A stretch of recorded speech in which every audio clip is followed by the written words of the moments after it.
سلام بچه ها. ببینین، وقتی که تشعشعات مهربانی بین انسان ها بیشتر میشه، خود مهربانی باعث میشه که هورمون اکسیتوسین در خون ما ترشح میشه و باعث سلامتی بیشتر ما میشه. یعنی وقتی که بین انسان ها تشعشعات مهربانی بیشتر میشه، انسان ها سالمتر میشن، انرژی بیشتری از همدیگه میگیرن، بیشتر پیشرفت میکنن و در نتیجه جامعه بیشتر در شادی پیشرفت میکنه. یعنی جامعه ما یه جامعه سرزنده تر و شادتر میشه.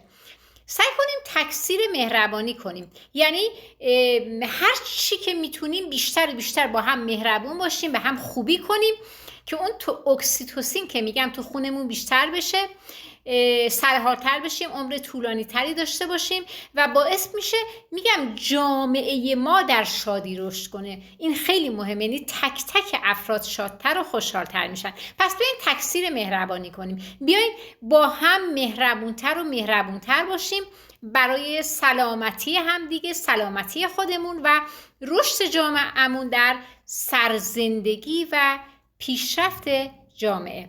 سلامتی تک تک شما آرزوی قلبی منه.